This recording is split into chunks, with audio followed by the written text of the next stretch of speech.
Welcome to your February Flute Q and A with me, Jane Kavanagh. I'm a flute teacher, as you know, and I love teaching people how to make tiny little adjustments to their playing to make huge differences in how good they sound and how quickly they progress. Okay, so here we go. I've got 47 questions today. I was wondering if I was going to be able to get through them all, but I've worked out if I have 90 minutes for this Q&A and I spend about 2 minutes on each question, I will get through everything. So that is my goal. I'm pretty sure I'm going to be able to do it too. So this Q&A is a bit of a different format to the weekly 5-minute or so videos that you see from me. The difference is that this Q&A is not edited, which means you're going to hear all my ums, you're going to see my brain thinking. Sometimes I'll go silent because I'm thinking of what to say. Normally in those short videos, those mini lessons each week, I edit all that out so that you don't see me going, just like getting my thoughts in order. You get to see my thoughts, my slow brain in all its glory this week, this month. Okay, I'm going to answer the Flute Academy students first because they're in the paid Flute Academy, and their questions are normally really, or always actually, really interesting for you to listen to, even if you're not in the Flute Academy, because they've had the experience of going through, or they're partway through the 45-day program. And their questions are always really well considered because they've got the foundations to kind of know what to ask further. So you'll find their questions interesting and they'll all be at the start. Okay, next thing. I have these notes. So you're going to see me look down at these notes from time to time. Okay, first I have to tell you about a funny dream. No, it wasn't funny. A stressful dream that I had last night. I dreamt... Okay. I dreamt that I was recording this Q&A and that I hadn't pressed record. So you saw me then just go, oh my God, had I pressed record? So from time to time, you will see me panic and look at my computer to see my camera to see if I'm recording like I just did. So there you go. That was my funny, stressful dream. Okay. All right. You can tell what I've been thinking about for the last 24 hours. Okay, the next thing. All right, that's it. Let's get into the questions. So the first question is from John. He asks, I want to know if refinement of embouchure can get rid of the wind or breathy sound that can accompany notes, especially in the upper registers. Yes, absolutely. So I'm just checking the notes that I've written for you here, John. Okay, as you know, you're in the Flute Academy, so you know that the magic tone exercise starts on day 17 of the Academy. So that is exactly what that exercise does for your high notes. I'll give you a demonstration. I mean, you will have seen this all through the Academy already, but, for the benefit of anyone who's not in the Academy, I'll show you. The magic tone exercise, John, if you're asking, it either means that you're not up to day 17 yet, or you've got to day 17 and you want some further explanation. It works for your high notes the same as it works for the rest of your register, or I should say range of the flute. So when you go up high,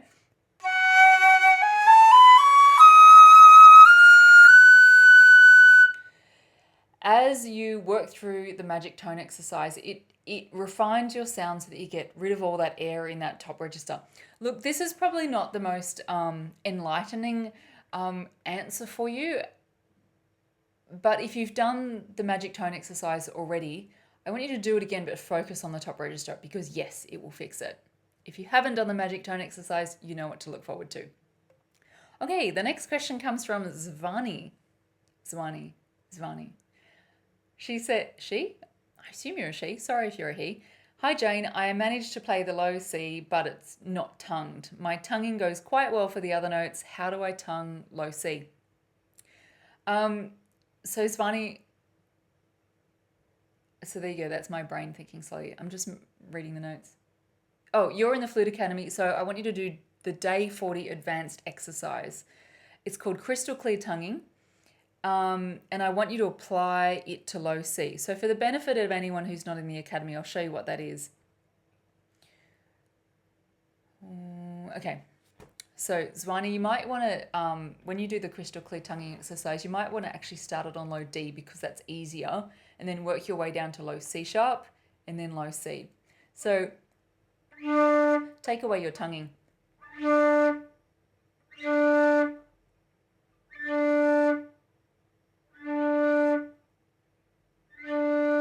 So what I've done is taken away my tonguing, and I'm working on getting the starts of each note, each repeated note, clearer and more precise each time I repeat that note. What that does is it forces your mouth to close more at the start of the note, and that's what you need. If you're having difficulty tonguing low C,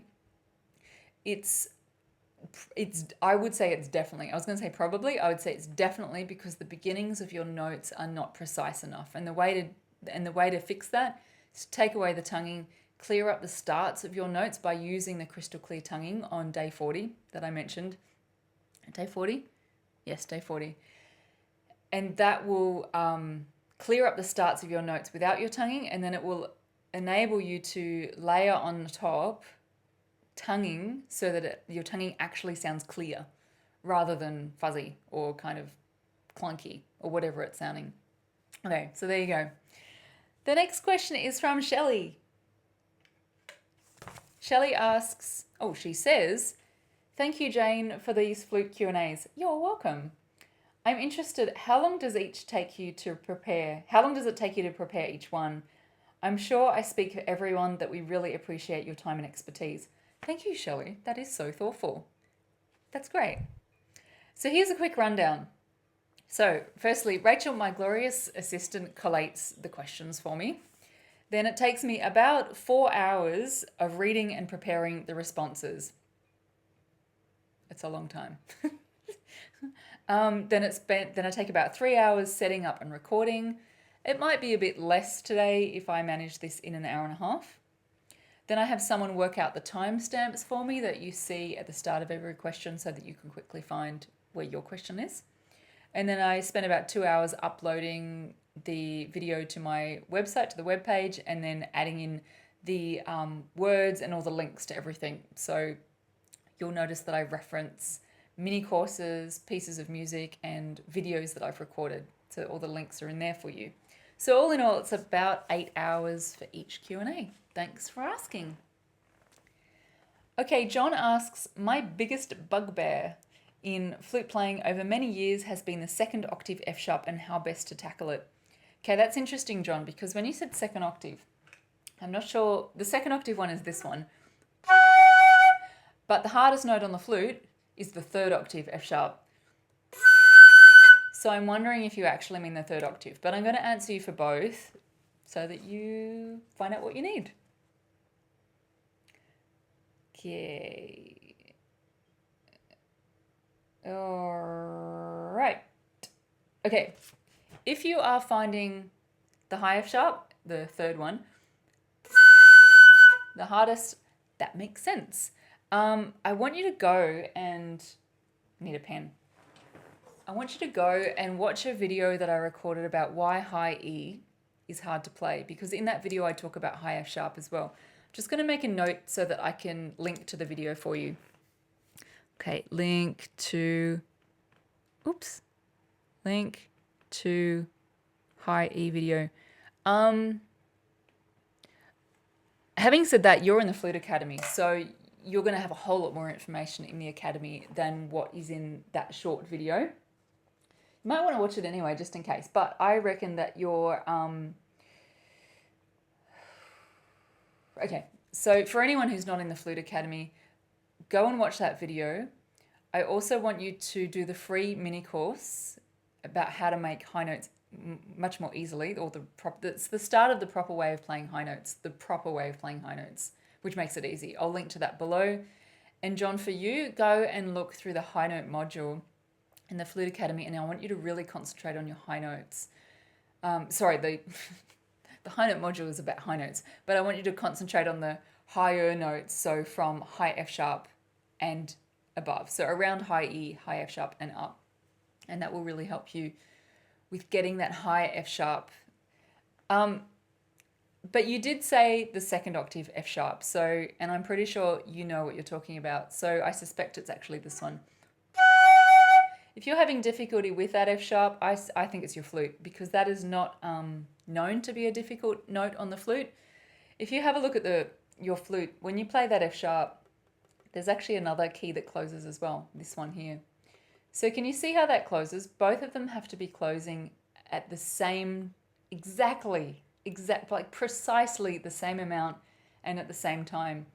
If you have a good look, when you push this down, not too hard, just kind of normal press, if you have a look at that key, if it can move when you touch it, or you can see it's cracked open a tiny little bit when you've got this F sharp key pushed down, this key is leaking and you need to take your flute in for a quick service. It's a pretty easy fix. The fix for that, hang on, where is it on your flute? I'll just show you where it is. Oh, hang on, wait, I'm over 40. I have to take my glasses off to see close things. Where is it? Now I'm under pressure. Oh, see, this is what I would normally edit out of the video. Oh, I was looking at the wrong key. Okay, that explains why I didn't find that. Okay, so you will see sometimes these are in different spots for different instruments, but there's a little kind of a lever, like a sticky out silver bit just here. When I push this key down, it is that mechanism there that makes this key close, and it's that's out. Behind my flute, there's a little screw, and that screw is the adjustment for making those two notes, those two keys go down at the same time. This is what a flute repairer does, and I want you to take it, if this is the problem, if you worked out it's the problem, I want you to entrust your flute with a repairer rather than fix it yourself. I fix my flute students' flutes, and I can do a little bit to my own flute, but my flute's very, it's expensive, and your flute might be too. You can open a can of worms if you start doing this yourself, and you can damage the screws if you don't have the right equipment. But I wanted to point out to you where that screw is so that you can, come back on. Come on. Are you still recording? Oof. My computer just went black. I wanted to point out to you where that screw is so that you know where it is in case you need to do any adjustments yourself if you know that, but the less risky way is to take it to a flute-specific repairer. Okay, James says, I have 2 questions, possibly related. He asks, what happens with the air direction as one moves to higher registers from down to more across the lip plate? Now, this is an excellent question, James. Excellent. So, he's talking about when you blow the flute, that when you blow low, you blow across, and when you blow for higher notes, you blow up. Now, I hear people talk about this all the time. Teachers, players, everything. But I don't think it's the right way to teach to play high notes. In fact, it's not the right way to teach high notes because that is not the mechanism that's involved. You hear teachers talk about pushing your jaw forward, your bottom jaw forward for higher notes, but that is not the mechanism that gets higher notes. The mechanism that gets you higher notes is a very, very slight pout in your lips. But that's how to do it. That's not the mechanism. What makes high notes come out is the distance between your hole in your mouth and the opposite edge of this hole, the distance. As that distance shortens, that's what makes higher notes high, as well as the air speeding up. The way to get that distance shorter is a very, very slight pout in your mouth, like this. So you didn't even see that probably. Let me see if you can see it on the side. It's an ever so slight pout. And I don't mean ooh, it's not that much. It shortens the distance. And when I said the air goes faster, I don't mean you blow harder. There's another way to get your air faster. Close up the hole in your mouth. I should say keep it small and your air will speed up. The airstream will speed up. Anyway, we're getting pretty technical there, but James, I just want to tell you that when people talk about the air stream direction changing, it should be as a response to that slight ooh, that ever so slight pout that you make. If anyone mentions your jaw going forward or your airstream changing, it's in a response to bringing your lips slightly forward, closer to the edge of that hole with that slight pout mechanism. It's a response to that. It's not how to make the higher notes come out. Jaw direction of airstream doesn't make it happen. It's a response to your lips moving slightly forward. Okay, that's really important. You don't ever want your jaw being pushed forward and back because our jaw is not designed to do that and you'll hurt yourself over time. Okay, now your second question. Also, does the size, shape of the mouth cavity affect tonality? Yes, it does. More importantly, it affects your dynamics. So for dynamics, your mouth cavity is more open. Did I say for dynamics? I meant to say for forte, your mouth cavity is more open, and for piano, your mouth cavity is more closed inside. That will not change your embouchure at all. Now, resonance. Your mouth cavity, the more open, this is like the cream on top of good tone. When you go through the magic tone exercise in the Flute Academy, I know you're in the Flute Academy, I'll teach you about resonance. After that, you'll see there's lessons on increasing the resonance in your mouth and your throat. The more you can open up everything, and this is cream on top of a good embouchure and a good sound. So don't try this if you're at home. No, I mean, don't try this if you're a beginner or even on the beginner end of intermediate. This is much more advanced. When you get resonance happening in your throat and your mouth, it brings out literally the harmonics of the sound that you're producing, and it makes it much more resonant because it's emphasizing certain harmonics in the note. It makes it sound louder than what it is without you using any extra air because you're just getting a stronger sound by having more resonant space inside all of this. Like an opera singer, if you've ever wondered how an opera singer can sing and be heard over a 50, for example, piece orchestra, it's because they're working with the frequencies, the harmonics in their mouth cavity and getting the extra resonance, which emphasizes harmonics, which makes the sound cut through and it sounds louder than what it is. So there you go. If that's too complicated, sorry. If it's interesting, awesome. Because I find it really interesting. Okay. Remember, before you do any of that, proper embouchure comes first. Proper embouchure. Okay. Now, I got the longest question ever from Glen. Check this out. Okay. Here we go. I'm going to show you this question. I'm just going to make sure there's nothing private on here. Okay, I'll cover up his name. Glen's last name, I mean. That's the question. That's an email from John. From Glen. Sorry, John. From Glen. So I'm going to paraphrase, Glen, your question because it's a really, really good question. Really good question. You're clearly an advanced player, which you say as well. Glen says, I'm primarily a saxophone player and new to the flute. So he's got a question about using the D sharp key, which is the right hand pinky, and the F sharp fingering versus using the middle note, the middle fingering, the middle finger, which is the saxophone fingering for F sharp. So for D sharp, I understand keeping this down with your pinky is necessary. But when I took lessons from a graduate student from the Boston Conservatory, she would insist that I always immediately have the D sharp key pressed for any fingering that calls for it.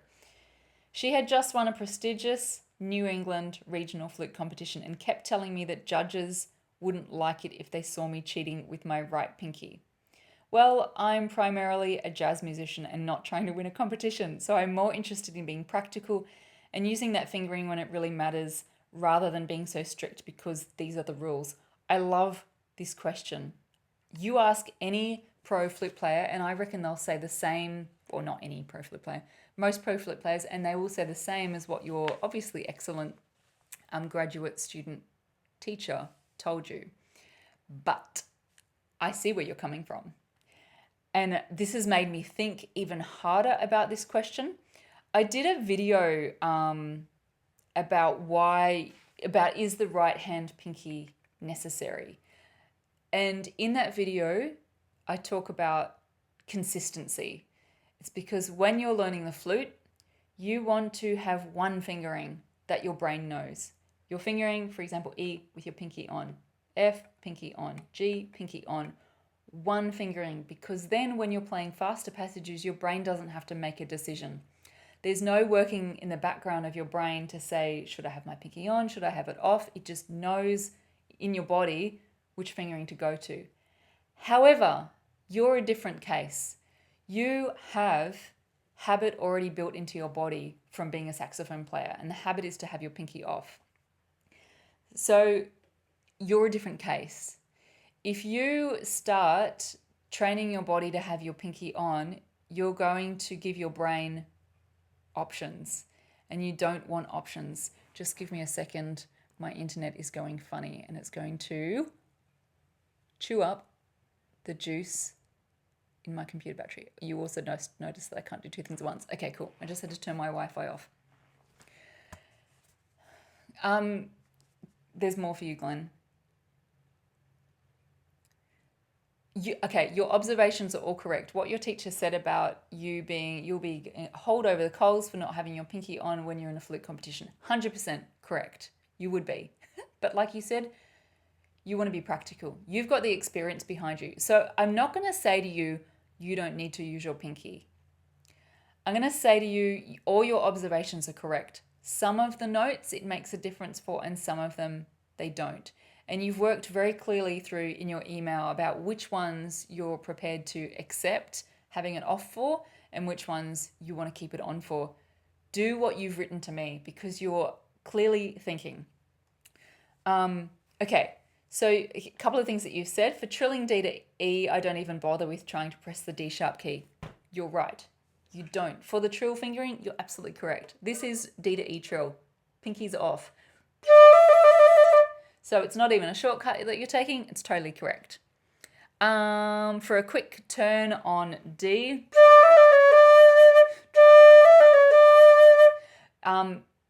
even a judge in a flute competition would find that acceptable. It's kind of borderline, but you'd be acceptable keeping your pinky off for that.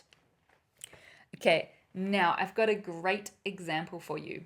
All right, so I've got a link for this piece for you and anyone else who's interested below. It's from Carnival of the Animals. It's called Avery, or Voliere in French. You will see the first 8 notes are D's and E's. Although this is not the this is not the note you were talking about, but this is a trill fingering for high D to E. You don't have to do the real fingering of, and this is perfectly acceptable in this piece. Now look at the third group of 8 notes. You will see this is the fingering that you're talking about, D to E. And technically you should have your pinky down, excuse me, but it's super fast and it is acceptable in this piece to keep your pinky off. Same for the low version in the next bar/measure. It's so fast that one, it's impossible to do it with the right fingerings because it's basically a trill at the speed of a trill. And two, you're right, no one will notice the difference in tones when it's so fast. For fun, I'm gonna play you the first line. Disclaimer. My flute just got serviced. I got it back yesterday. Woo! Which means I haven't played for a week. Not good for demonstrating something like this. And the last year, COVID has not been kind to musicians playing when they've not been performing. And that includes me. So this might be a little bit dodgy, but I want to show you anyway, just as an example, so you know what I'm talking about. Woo, okay, let's try that again. Oh my God. Thanks, COVID. It'll come back.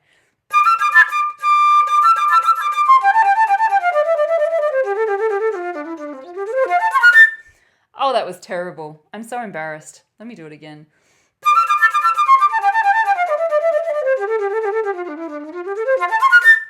That's going to have to do. It's a bit of a shocking demonstration. Oh, here we go. But there you go. That's Voliere. Now, Glen, you have a question. Trilling E to F sharp is much cleaner and faster using the middle finger. Yes, you're right. E to F sharp trill is this. Not because that's too hard. You're absolutely right. Now, turning E on an E, same thing. I'd probably use that one, but just because I'm used to it. But it's acceptable to use the middle fingering. So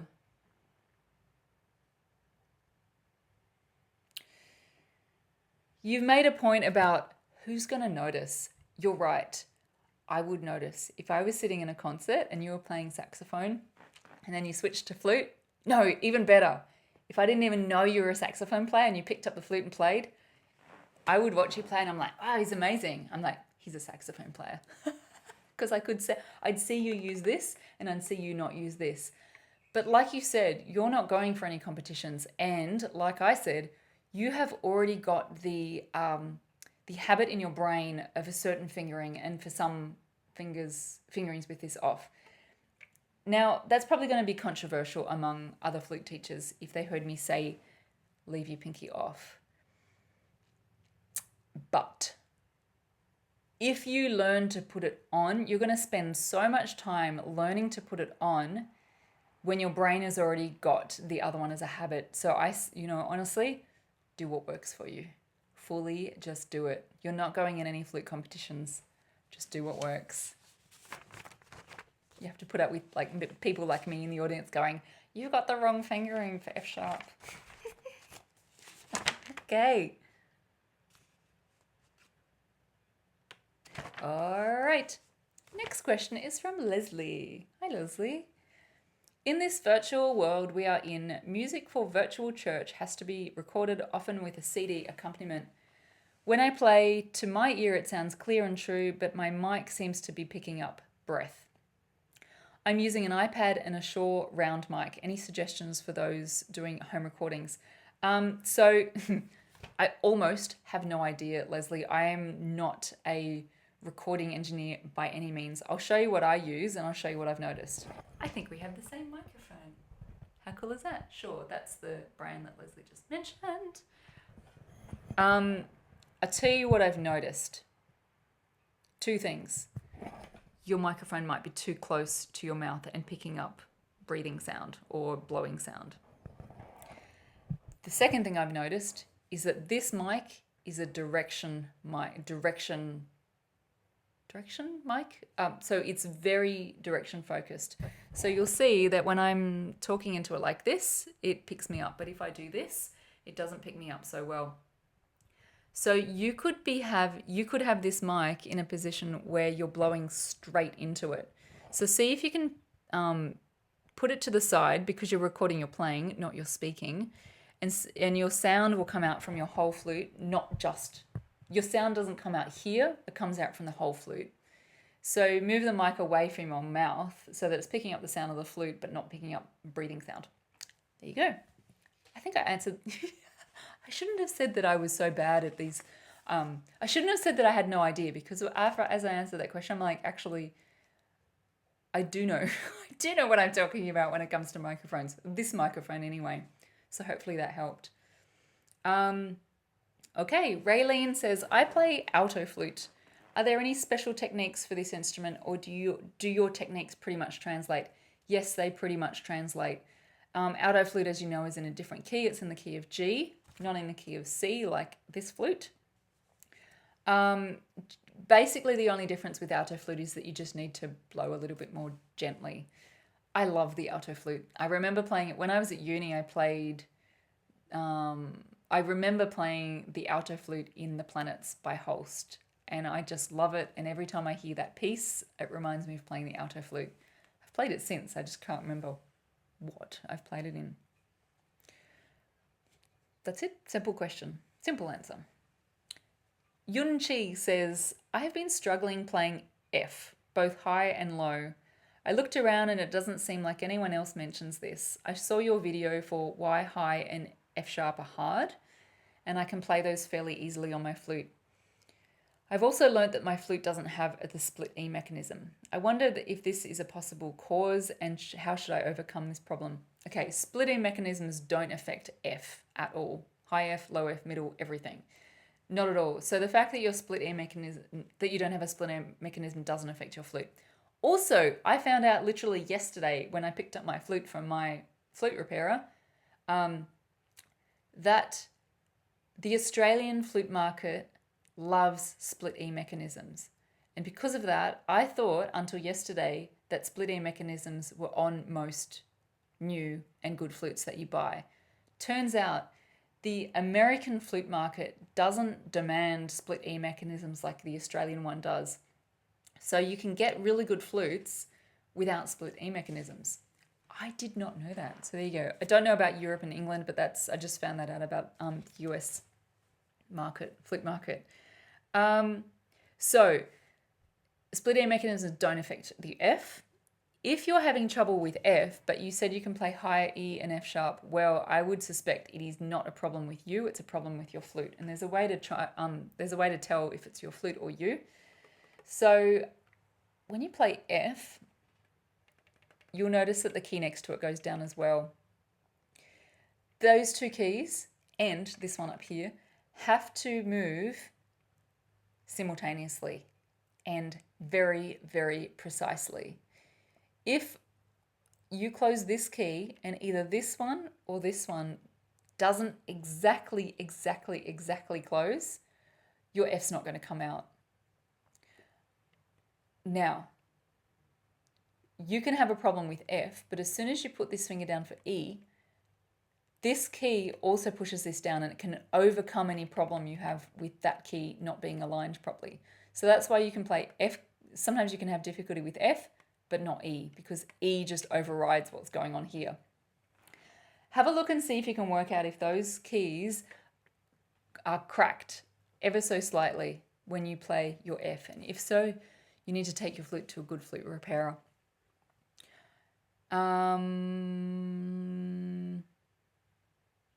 There you go. That's your fix for your Fs, hopefully. Okay, Eduardo has the best question. You're going to love it. I'm going to try not to speak for half an hour on this because this is the coolest question. He says, my question is not so much about the technique of flute playing, but more about the expression. Quantz says, Quantz is an old flute player and excellent, like old as in like a couple hundred years ago. Quantz says that the purpose of music is to awaken the passions of the soul, and he has a long digression about the fact that different keys give rise to different moods. However, equal temperament was already in place.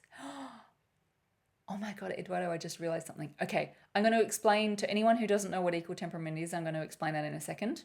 Oh my God, Eduardo, I have something exciting to tell you. He says, but what confuses me is that even keyboard players still talk about the various moods that the different keys provide. Keys like G major, D major, and so on. And this leaves me at a loss, feeling that there is something that I am not understanding. What is your position on this? Boy, do I have an answer for you. Okay, equal temperament. Firstly, it means that all the semitones in a scale, on the piano, flute, anything, they're all equal. So an octave is divided equally into 12 tones. 12, when I say tones, I mean notes. 12 tones, so 12 semitones. Equal distance. In the old days, so a couple hundred years ago, these were not equal. So what that means is if you're playing the note D in a D major scale, that D is a slightly different tuning to the D in C major or in A major. All the Ds sound slightly different. And then all your E flats in every key sound slightly different. Sounds really good. It sounds really good, and it's a disaster when it comes to the mechanics of instruments. For example, you would have a piano that is tuned to play in C major. And if you're playing before equal temperament existed and you wanted to play in a key other than C major, you'd need to move to your piano that's tuned to E major. And if you want to play in F major, you need to go to a piano that's tuned for F major. So basically, to have proper, turn computer back on, proper tuning for each key, for example, C major, you need a whole piano tuned to that key. A disaster, right? There's 15 different major keys and there's 15 different minor keys. That means you need 30 grand pianos in your living room to choose from, depending on which piece you're playing. Total disaster.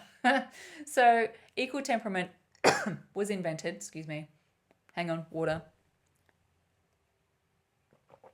Equal temperament was invented as it's a compromise, and it makes life so much easier, but it doesn't sound quite so good. Now,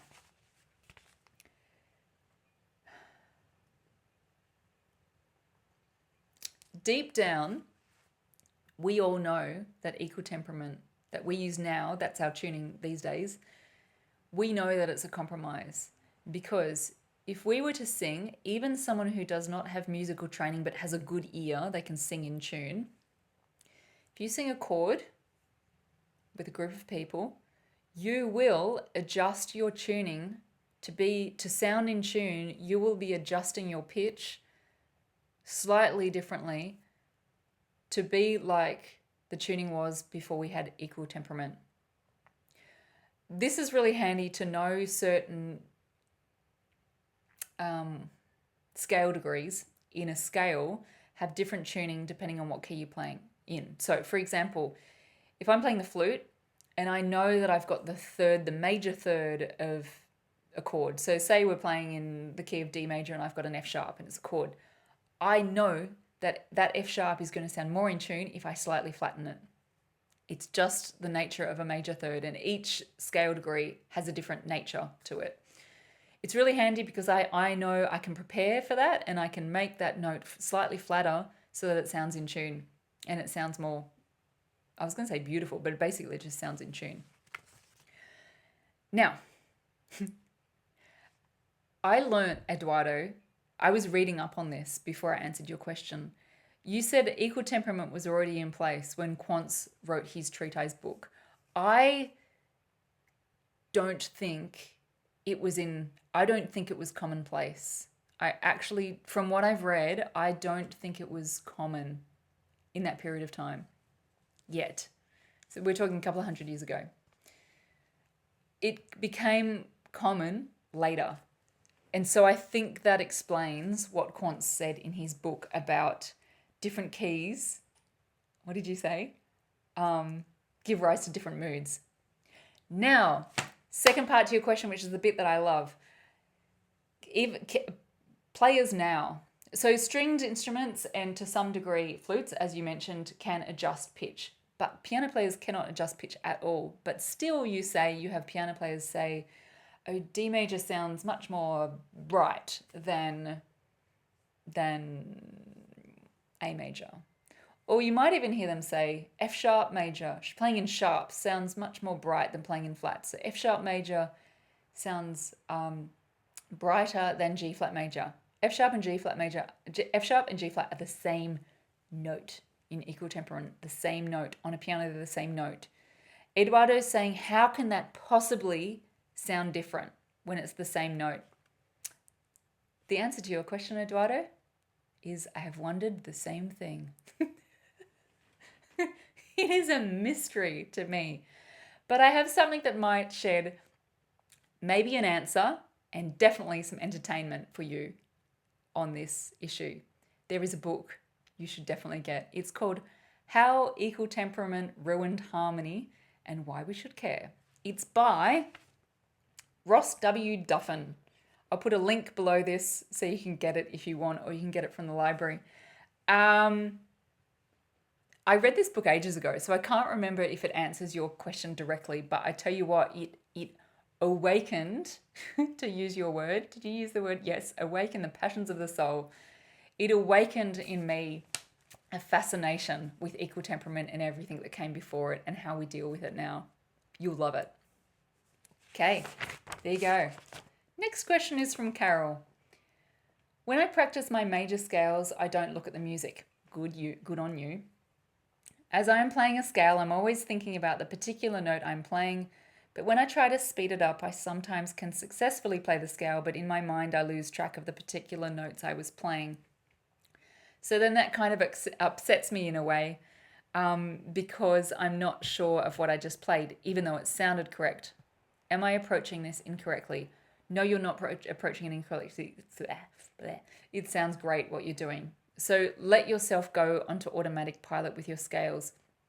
If they sound correct, if they are correct and they're even and you're playing the right notes, let yourself lose the mental control of knowing where you are. And I'll give you something that might help. When you play a scale, let's say, for example, F major, instead of thinking of 8 notes, think of one feel, and the feel is F major. That, to me, that is one. I'm doing one thing, not 8 things. So it's one feel. F major has a certain feel. F sharp major has a certain feel. So see if you can let go of that feeling of needing to know what note you're on, and start to adopt the feeling of having one thought for F major. See if that helps. I actually think you're on the right track. I think it's just a little bit scary to let go of maybe the control of knowing where you're at intellectually. So adopt a feeling of one feel. Shelly asks, what am I doing wrong that causes my upper, outer, left arm to fatigue quickly and give me such pain that I can't play for more than 20 minutes? The fatigue starts within 5 minutes of playing and gets progressively worse. I have an idea of what this could be. So Shelly's saying that her outer left arm, which I'm assuming you mean the upper part of your oh, you did say upper, outer. Upper? Yes, upper, outer part of your left arm hurts. If I play facing you, oh my God, talking too much. I don't normally talk this much.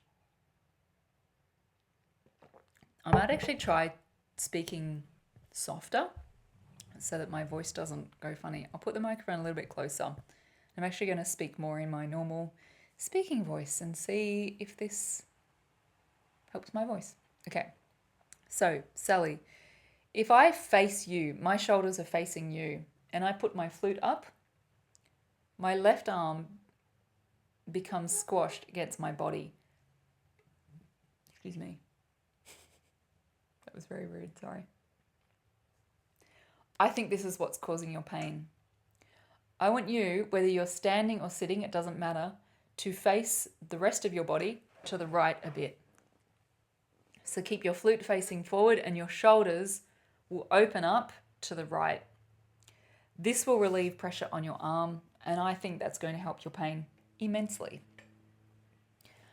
Sue says, oh, speak soft. I still cannot play a good sound above D, even having listened to your tips and videos. I've had to relearn to blow the way that you've said, but it is so easy just to go back to my old way, to just breathe harder. I think you mean blow harder. I think that's what you mean. Do other people still have problems after 2 months? So a good student, like beginner child student, after practicing a little most days would get to that high D. Still going to play a good sound above D. Oh, maybe you don't mean high D. I was going to say that a good beginner student practicing a little bit every day doesn't get to this high D until after about a year. If someone has come to me and they've not been taught embouchure or they haven't learned embouchure correctly, it would take them way longer than that to fix their embouchure and then get above a high D. But maybe you didn't mean that. Maybe you meant this D. If you mean this D, sometimes I get students, and for the first number of months, they can only play low up to D. And then it's above D that they start needing to really use their embouchure technique. or learn embouchure technique to be able to get above and above even further. So this answer applies to you regardless of which D you meant. What I want you to do is do the mini course, the free mini course on making high notes easier. So I'll link to it below this video. And it's the best thing for you to do. So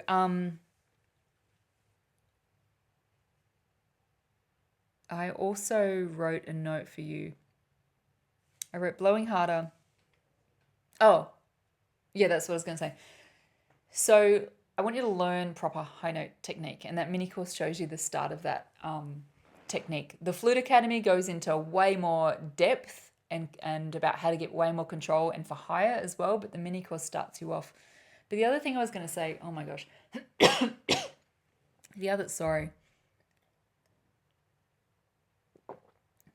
Oh, now I just choked on water. Okay, we're good. The other thing I was going to say is, if you need to go back to your old way of blowing harder to get high notes, it's not like blowing harder for high notes is the devil's way of playing. It works. So if you need to get through a piece or you need to get through a concert, or every now and then you just blow harder for high notes, it's not the end of the world. It's just use it to get through something, and then just make sure that you're working on the proper high note technique, and it will make it easier to play high notes, and you'll get a nicer sound and you'll use less air. So that was me checking that I'm recording. Yes, I am. Not like in my dream last night where I wasn't recording. So Sue, I think that will help you.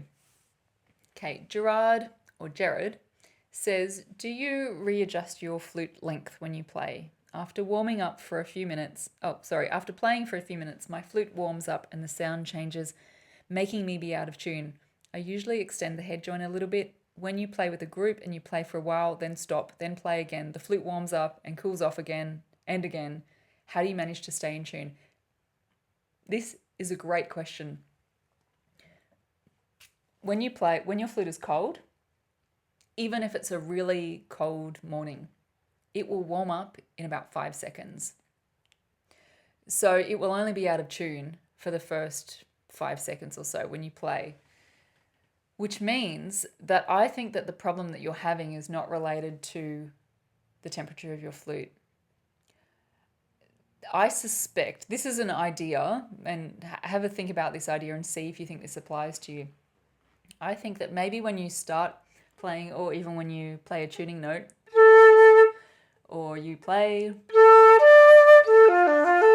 or whatever you do, I suspect that as you get more into the playing session, like after a few minutes, you start playing up higher.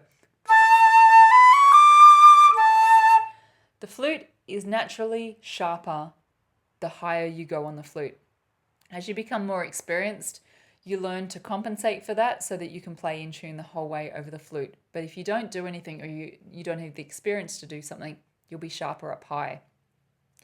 I suspect that the sharpness that you can hear, and the reason you need to pull the head joint out, is that you are playing higher and you're sharper. So it's a problem with your well, not a problem, it's something to work on with your intonation over the whole range of the flute, rather than the tuning of the flute. That's what I think's going on. Let me just see if I made any more notes for you here. Nope, that's it. Well, actually, one more thing. If you're playing a tuning note to get yourself in tune, don't just play this one. Play this one as well. So there you go. So you can, by the way, that tuning note will not make you play the flute in tune. It gets you in the ballpark when you adjust this from your tuning note. It gets you in the ballpark playing right. But like I mentioned, you need to learn how to basically improve your tone over the whole range of the flute, which starts to improve your intonation. And then with time, you start to also deliberately improve your intonation over the whole range of the flute so that you can play in tune all the time. Okay, Sean says, how often do you service your flute? It's funny you say that. I was just thinking about that yesterday when I picked up my flute. Hey, everyone, look how shiny my flute is. I don't know if you noticed before, but this head joint has not been so shiny for a long time. So good. If you're playing a lot, if you're a pro and you're playing for hours every day, you get your flute serviced every year. When I was playing a lot, I did that. I can get away with about every year and a half. In this case, it was 2 years, but it needed a service. So I really should go every year and a half with the amount that I'm playing. If you play a couple of times a week, a few times a week, you can probably go for 2 years, but that's probably pushing it a little bit. So if you're curious, my flute, which plays very nicely now that it's back from a service, actually, it was playing nicely before too, because it's a good flute, but it looks shiny and it is fixed. The mechanism's just been adjusted and it does feel nice. If you're in Sydney or even Australia and you want a really good flute repairer, there's a bunch of good flute repairers in Australia, but the one that I take my flute to is Angus from Flute Tech. I will link to his website below here. Yes, I've written down to write a link, so I will not forget to do that. He's amazing, totally amazing. He's one of the best in Australia, so I can recommend him. Okay, I think that answers your question, Sean. Carol says, some people recommend always placing the head joint so that the lip plate aligns with the B and A keys. I don't quite understand your discussion about eventually turning the head joint and the lip plate in a little. Could you further elucidate? Now, the most exciting thing about your question, Carol, apart from being a good question, is I learnt a new word. Elucidate. I had to Google it. I didn't even know this word. But it means elaborate. Just, for anyone else out there who has my level of vocabulary, it means elaborate. So let me just see the notes that I wrote, Carol. Yes. I'm just agreeing with her. I'm like, yes, good point, Jane. Okay, I'm going to read you what I wrote because this is actually really well articulated. Let me explain what Carol means. She talks about having this hole in exactly the same position as these first keys here. You will see that my head joint is turned, let me see if I can align this so you can see, it's turned in a little bit beyond these keys.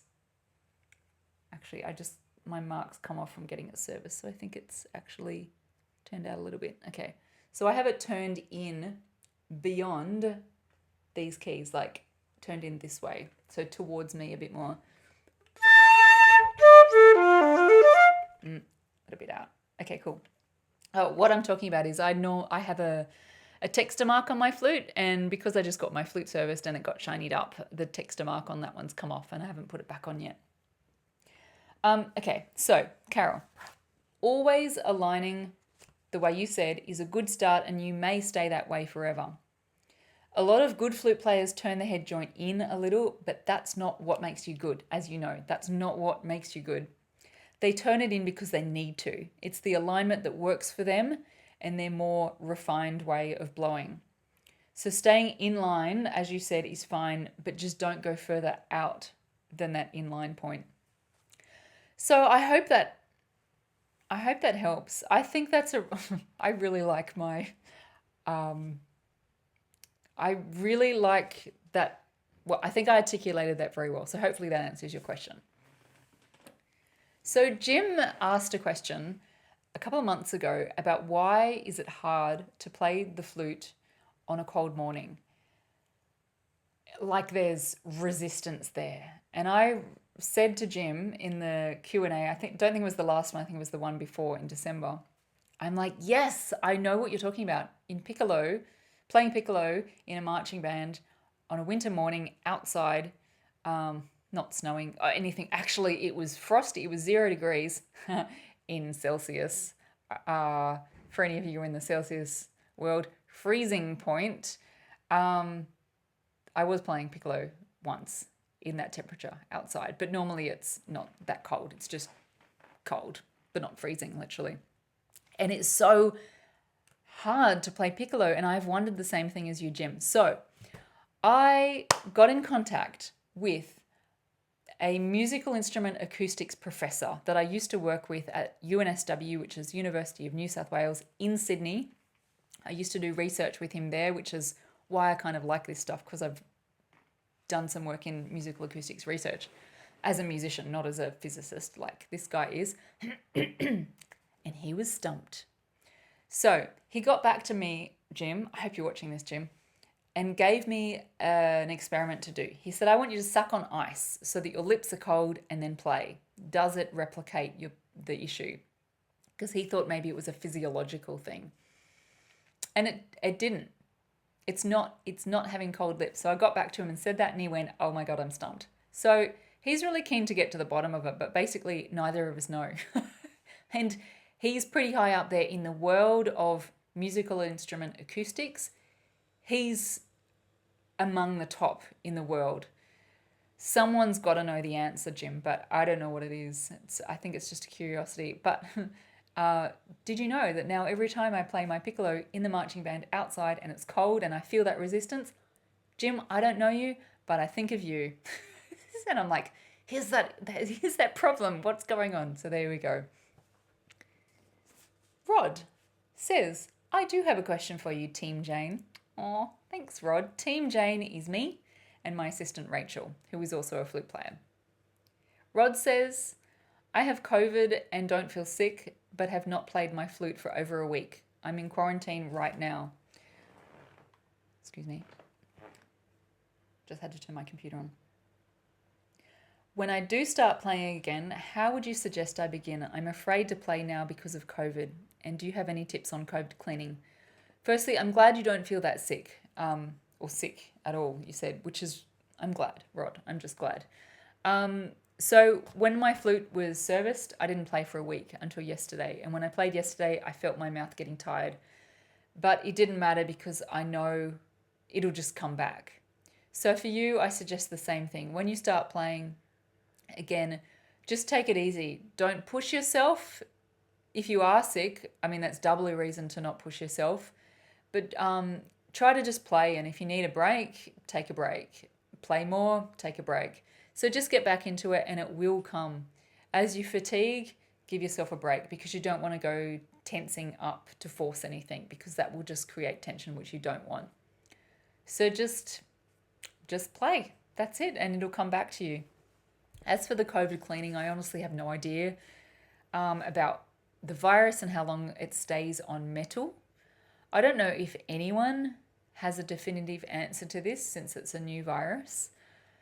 But you could look it up. You could see if anyone has done any research or experimenting on how long it stays on metal and go with that. As for your flute, keeping your flute well, just make sure you clean out the inside of it after you play. Oh my gosh, I'm burping. So sorry. Really should edit that out, but I'm not going to. In the interest of getting you this Q&A on time, on the 1st of February, I'm not going to edit anything out because that would take me a number more hours to do. Just make sure that your flute doesn't stay moist on the inside. That's not good for your flute. Okay, that's all I can say about COVID cleaning is just basically flute cleaning. Now, I got this question on my YouTube channel from someone named Perfect Celery. That's his YouTube name. I have a question for you, Perfect Celery. Is this your real name? No, I'm kidding. I'm sure it's not. She wants to know more about vibrato for non-academy students. So the prerequisite I call it the prerequisite for doing good, beautiful vibrato, for example,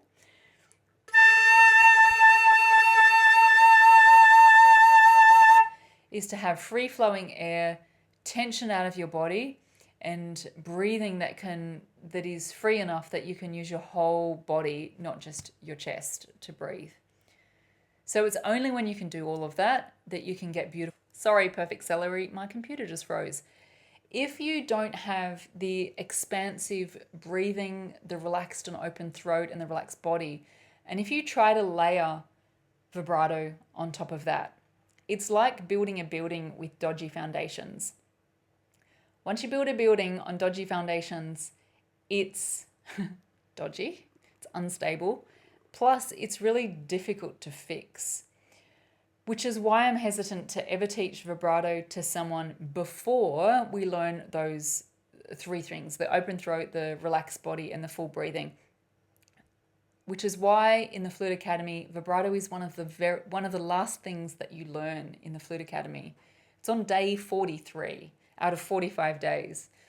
And it's because we spend all that time building up the foundation so that when I do teach vibrato, it's actually beautiful and musical and sounds good, instead of forcing something on top of something that's not well prepared.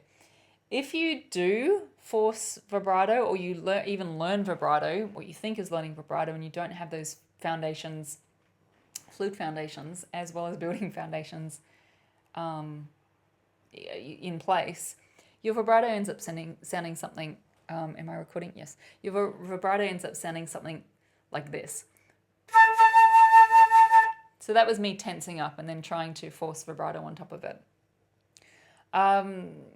When I do teach vibrato, once you've got all those things in place, well, basically you don't have to teach a lot, because vibrato starts to come naturally when you have those things in place. If vibrato doesn't feel natural, it's you're doing it wrong. If you have to force any kind of vibrato, it's wrong and it sounds wrong. To give people an idea of how it feels, it's kind of like if you were to say ha ha ha ha ha and then speed that up. Rather than ha ha ha, you have so ha but without the stops in between. So it's a very whole body thing. It comes from very low down, and then you apply that to your notes. But like I said, honestly, you don't do a lot of teaching of vibrato. It's more like opening up someone's body to allow the vibrato to come through. So there you go. I hope that is an acceptable answer about why I didn't actually tell you how to do vibrato, because there's so much to come before that. Okay, Wolfgang says, you talked about your Maramatsu flute and the Williams head joint. Can you tell us the story of this head joint? How did you get to know the Williams company, and what made you decide to get this head joint? Thanks for asking me to tell a story. I would be most happy to oblige. There's not much to the story. Basically, it goes like this. I can't remember when I got my head joint. I think I was about 20. It was early 20s. I went into one of the good flute shops in Sydney called the Flute Tree. I'll even link to them below. They're one of the good places in Sydney. And I already had my Muramatsu flute and I loved it. And I wanted a more advanced flute, but I couldn't afford the model above my Muramatsu flute. I couldn't afford to go up a model. And they told me at the shop that you can get a head joint, which is not as expensive, but it gives you kind of the benefits of a better flute. So I tried a few head joints that they had, and I found this Williams one that I loved. It's the same price as my whole flute, so my flute doubled in cost, but it was still cheaper than going up a model in my Muramatsu. And basically, I never looked back. I loved it until it got stolen. I was eating ice cream in Darlinghurst in Sydney, and it got stolen. My flute and the nice head joint was stolen. So I was a bit devo, which in Australian language means devastated. Australian slang. So I was devo, but it was insured, so not too devo. And I also knew that the Flute Tree still sold Williams head joints. So I was pretty confident in getting a replacement. So I went back to the flute shop. By the way, I had it for 10 years. It wasn't stolen the next day or anything. And they didn't have the same head joint, but they had similar ones. And I tried them out and I found one that was different, but I loved equally. So I bought it And then I never looked back. I actually never looked back. So that one did not get stolen, and I still have that head joint. So there you go. It's maybe that's an interesting story. I think there's not much to that story. I just tried a head joint and I liked it. What I am a bit stressed out a bit about now is I don't think they stock Williams head joints anymore. So I don't know what I would do if my current one got stolen. There are great flute makers and head joint makers around the world. There are some flute makers that only make head joints. They don't make flutes, they make flute head joints. So there's heaps around the world. It's not just Williams that's great. And a lot of people play on Muramatsus with a normal Muramatsu head joint and they sound amazing. So you don't need to go out and buy yourself a head joint to sound amazing. Improve your technique. Improve your technique and you will improve how good you sound way more than spending money on equipment. A good head joint on a good flute is like cream on the top. You need a flute that works. Then step one, a flute that works, like a good student flute. Step two, improve your technique. Well, do that at the same time as getting your student flute. Improve your technique so that you can't improve it anymore.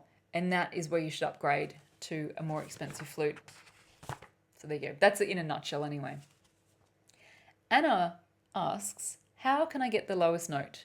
Maybe my flute needs adjusting, or maybe I need to buy a new flute. I have an Armstrong open hold flute. I once took it in for an adjustment to make sure that I can get the low C, but I'm still having difficulty with it. Help, please. Do I need to take it to another place for fixing my flute, or is it me? There's one way to find this out, Anna. Have someone either at the flute shop where you got it repaired, or any good flute player that you know, get them to try your flute playing low C. If they can do it, you know it's not your flute. And then for you, because it sounds like it could be you in the way you're playing, go and check out my video called Why Can't I Play Low C? It's very specific to you. I'll link to it below this video for you. Okay, Karen asks, my pinky fingers are short and after playing a while, my right pinky just locks up and I have a difficult time playing low or middle D to E. I've tried keeping it bent a bit, but it doesn't seem to help. So Karen is talking about D to E, where this pinky comes on and off like this. So, Karen, if your pinky is locking up, try untwisting your right wrist. So if it's locking up, it could be because your hand is bent across to the left too much. This is how I used to play. Oh, I have a photo. Oh my gosh, doing a little interlude. I should actually do a separate video on this. Okay, if you can stay there for a sec, I'm going to get a photo of me as a 14-year-old with terrible hand position. You see my hand moved across like this and my fingers are across the keys. Hold that thought. Okay, not that thought. I'll be back in a sec. I've got it. Okay, you can't actually see my hand twisted, but you can see my terrible right hand position. It's so embarrassing. Okay, that's not me. That one's me. See that right? That's awful. That's how I used to play the flute. Whew. So I know what it's like when you need to fix something about your technique, because I went through a whole process as a young adult fixing my hand position. So you can't see it in that video, but if your hand is twisted, there's no way you will be able to make your pinky curved. So try untwisting your right wrist, and that sort of, in a nice way, forces or encourages your right pinky to be more curved. Now, if that's uncomfortable, like try it for a week and it hurts, or if it just hurts, having a straight pinky is not good for your hand position. It slows down your fingers and it will be causing you pain up here. But if you play like that and it's not causing you problems, if it locks and it doesn't cause you problems, because you didn't say it hurts, I've seen amazing flute players play with a straight pinky, and I'm pretty sure they're going to get some issues up their arms, but they've got to the level where they're at. So yes, it's good to have a curved pinky. It makes your fingers more fluent, but if it's causing you huge grief to try and change it and it's working for you the way it is, then just keep it the way it is, at least for now. Maybe revisit it later. Okay, Chris says, what level do you have to be to start learning how to play vibrato? It's hard to get a sense of what level other students are when they start to learn this technique, as listening to recordings of second and third grade level pieces on YouTube are done by much more skilled flute players. So firstly, the levels that I think Chris is talking about, the grades, are not school grades. It's grades of exams, flute exams. In Australia, we have AMEB, Australian Music Examination Board, grades 1 to 8, basically.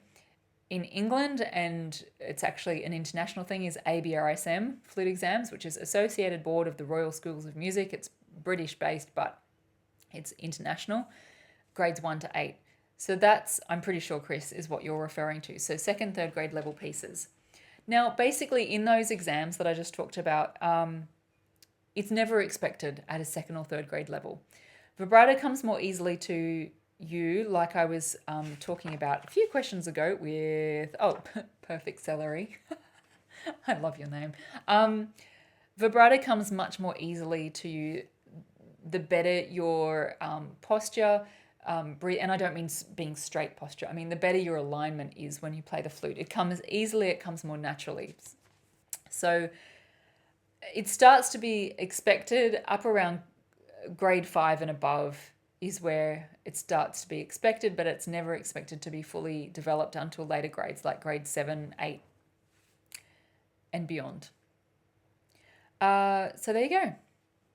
Douglas says, I have a Gemeinhardt 30B flute. When I play a note, I cannot hear any difference when I hold the right finger down, the right little finger down on my right hand, or not. Oh my gosh, I can't speak. Let me try that again.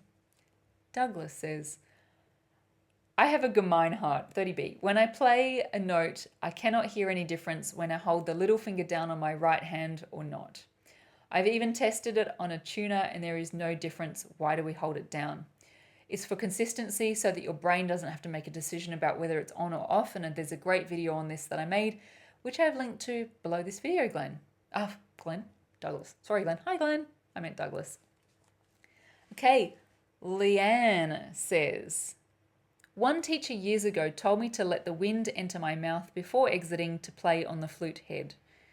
She said it would enrich my tone. What is your opinion? I've had a good think about your question, Leanne, and I'm not sure what you mean. If you email me, and Rachel will put your question into the question log for the next Q&A next month. I'm going to answer that because I really want to know what you mean, and I don't. So sorry, and if you get back to me, I will answer you properly. Okie dokie. Paco says, I have many doubts about how much to press the flute against my lower lip and the amount of air needed to play in the bass, middle, and high registers. Oh, full stop. So the answer to this question, Paco, is that you need security and stability. So if you have it too light, when you move your hands around, this is gonna wobble around, and you do not want that. You do not want it feeling loose. You want it feeling secure. That's the basic foundation of what you want with amount of pressure here. So you want some. As you become more advanced, and this is through the academy, specifically it's what day is it in the academy? Okay, so it's introduced to you on day 14, and then on day 30 in the advanced lesson, I talk to you about how strong contact here or secure contact here gives you the ability to loosen up your embouchure further, giving your embouchure the flexibility to be able to play across the whole range of the flute, jump between high and low notes with flexibility and control. So establishing security here as a beginner or an intermediate flute player is really important, because later on it gives you the ability to have embouchure flexibility, like I just mentioned. So there you go. Yes, that's it. Okay, next question is from Bernadine. I like your name. Not as much as Perfect Salary's name, but I still like Bernadine. I would like to know how I could change the embouchure I played with for over 25 years. I think it's too tight in the corners of my mouth, which limits my sound. I agree, Bernadine. A tight mouth limits your sound. That's a really good way of putting it. What? Come on, back on. Computer. Please don't stop recording. Okay, good.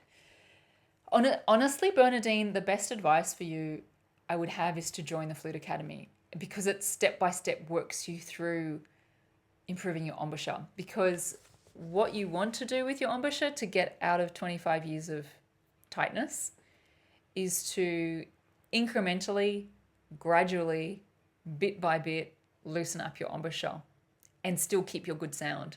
So that's what I would, no pressure to join the Flute Academy, but if you do, that's awesome, because it will really help you incrementally go through all of that.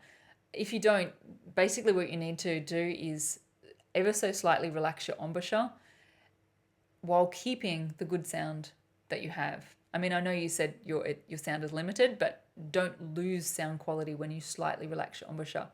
If you relax it too much, you'll just totally lose your sound. So do it a little bit by little bit and keep your sound there. And gradually you'll be able to get a better sound because you'll be more relaxed. So you could do the free mini course. I put a link below this video in your question for you. And then the stage after that, after doing that mini course, is basically module 2. Module 2? Oh my God, Paco, I forgot to answer something. Hang on, I'll come back to your question. And then the stage 2 after that, Bernadine, is the magic tone exercise, which is one of the modules in the Flute Academy. So it's good that you know that your tight embouchure limits your sound, because you're spot on. Okay, back to Paco's question. Don't go away, Paco. I hope you're still here. You asked about the amount of air needed to play in the bass, middle, and high registers of the flute, which I didn't answer then because I forgot, but I answered in my notes. So how much air do you use between low, middle, and high? The same. You should be using the same amount of air between low notes and high notes. Other things change, obviously, to actually get the high notes out. And one of those things that changes is there's a slight embouchure movement that you do.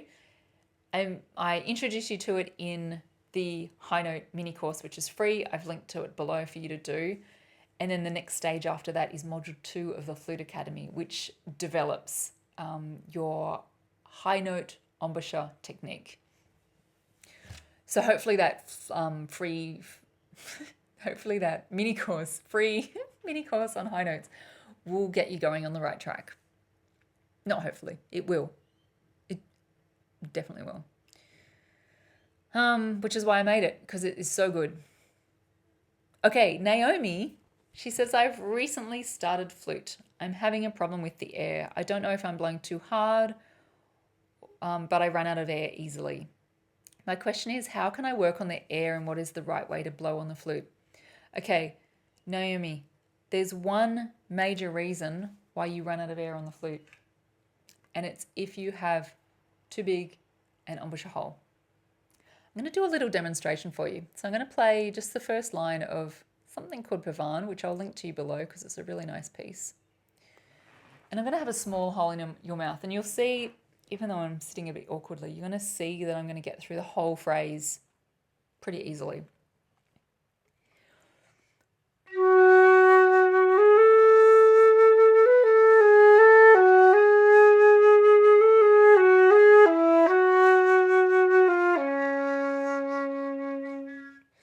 Now, if I had a bigger hole in my mouth, even slightly bigger, I will get through half that phrase, like this.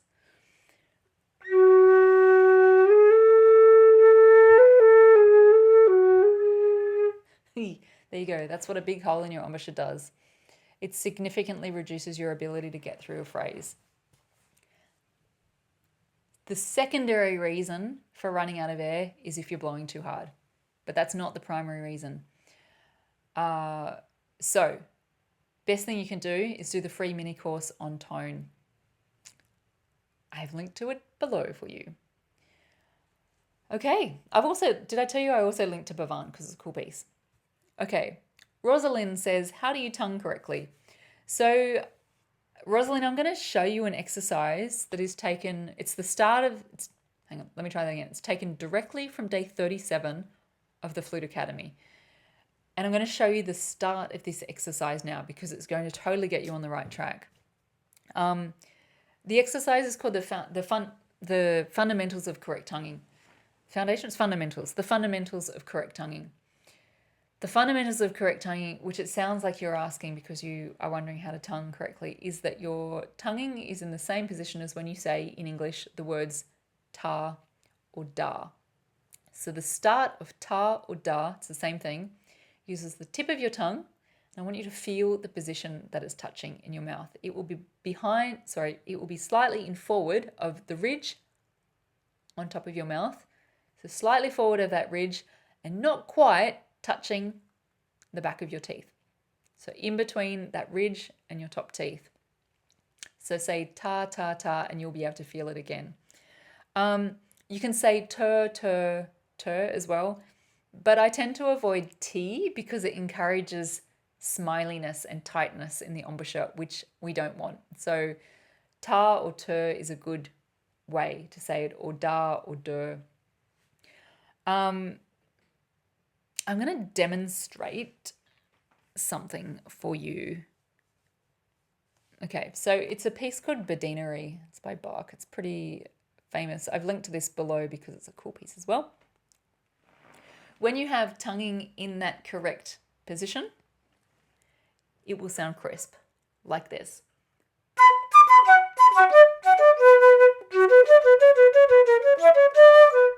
So that was slow so that you could hear the crisp tonguing. That's what the correct position will give you. If you're using that position and the tip of your tongue and it doesn't sound like that, I want you to look at your embouchure and your sound. So do the mini course on tone, the free mini course on tone, because before you can tongue correctly, you need a correct embouchure. So do that mini course and that will help you on the steps to lead up to tonguing. Okay. Yes, I covered everything for you, Rosalind. Sheila asks, the flute feels quite unbalanced at times and my left first finger has some pain when I play for 20 minutes. Could it be the setting up of the flute or tension possibly? Yes and yes. It could be either. There's one more thing as well it could be. And rather than being the setting up of the flute, it could be the position of your left hand on your flute. If it's too far under the flute, it can squash this finger. Or I should maybe not squash it, but it actually causes tension in that finger. If your left hand is not far enough under and it's up here, it can cause tension. So your flute should be resting on the squidgy bit between these two bones, not on either bone, but between these two bones. And that will put your left index finger in the correct spot. The other thing it can be is that your flute is too far rolled in or too far rolled out and your hand is grabbing the flute to try and stop it from rolling. So make sure that these keys are, as a beginner, facing up, so parallel with the floor. As you become more advanced, you'll learn that they actually tip forward just a little bit to offset the weight of these back keys. But you definitely don't want it rolled in towards you. Definitely not, because these rods here are heavy and it's just going to make your flute so off balanced. My flute's stuck in my flute. My hair was stuck in. My hair was stuck in my flute. Okay. Oh, Sheila, there's a whole. This is such a complex kind of setup. It's straightforward, but it's complex. Like there's lots of parts to it. There's a whole module in the Flute Academy. It's called the stability module. So I elaborate on everything that I just told you then and more. Because it's such a crucial part to getting your hands feeling comfortable, pain-free, and being able to move your fingers quickly and fluidly. Okay.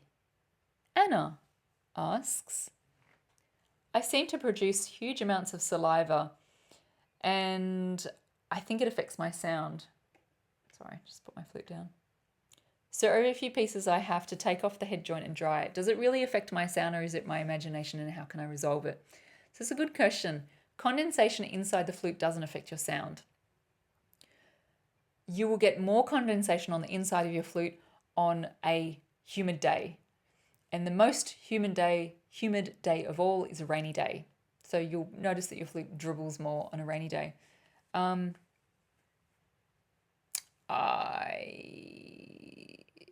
just remembered. Oh my gosh, I forgot when I was doing this planning.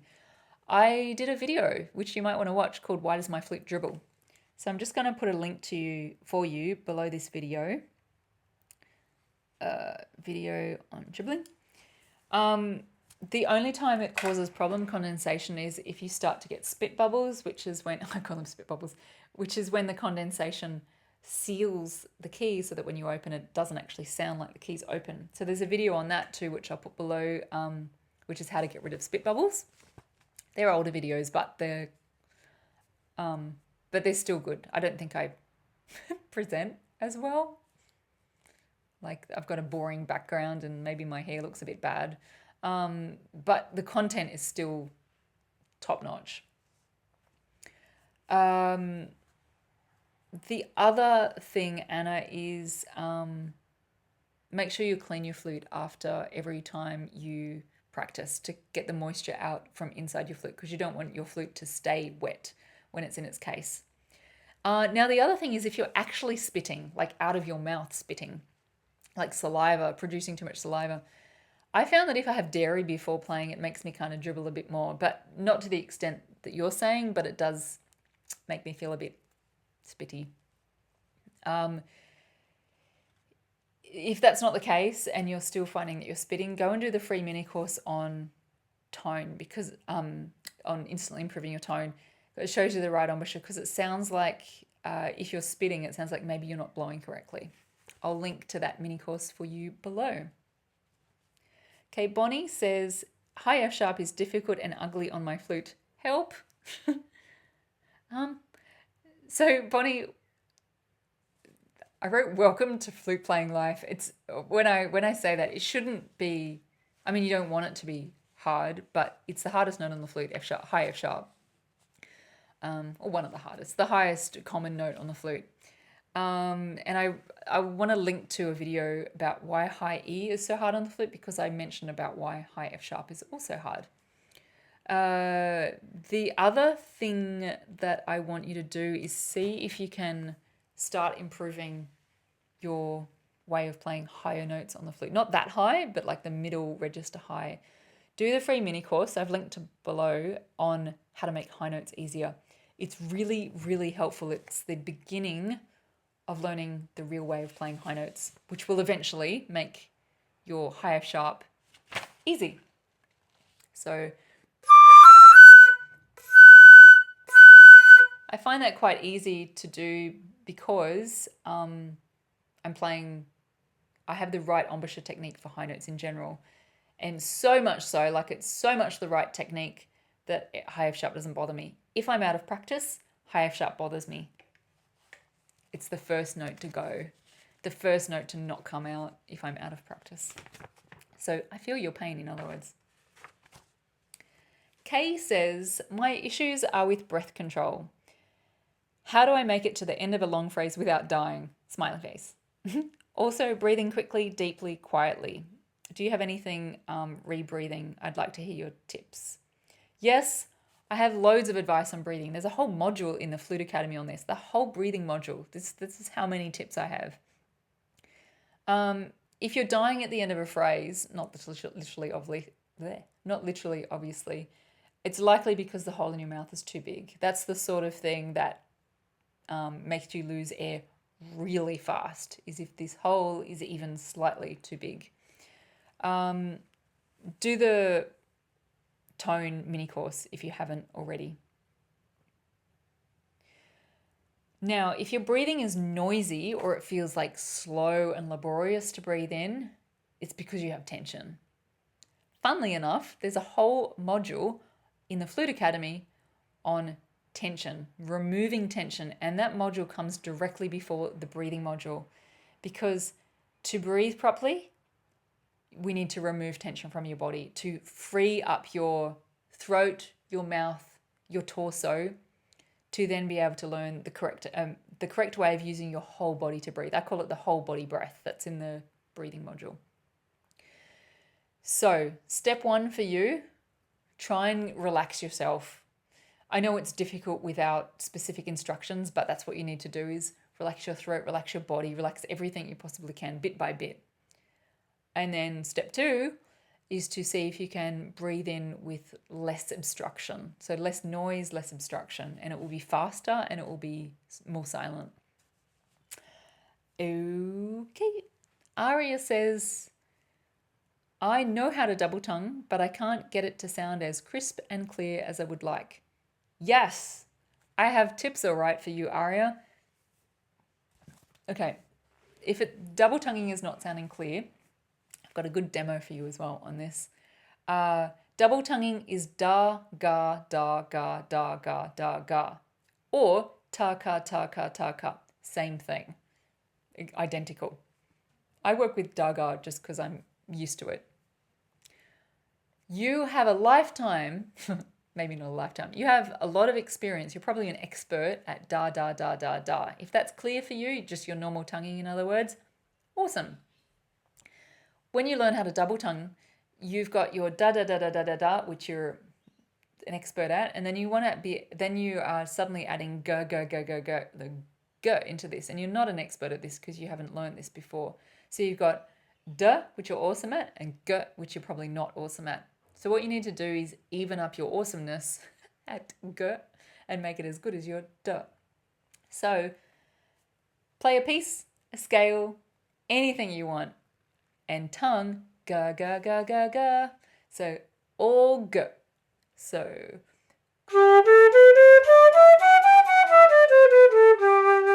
and get good at g. Oh my God, that was so funny. Get good at g. Get good at ga. You can even go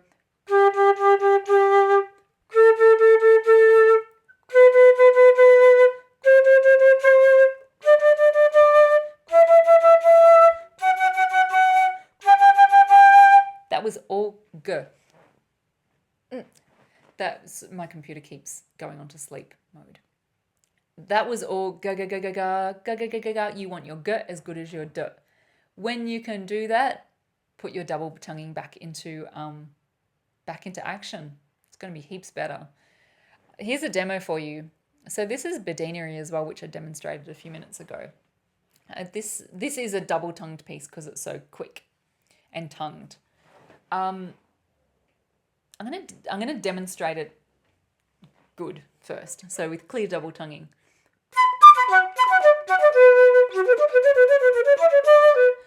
Now, if my g was not as good as my d, it would sound something like this.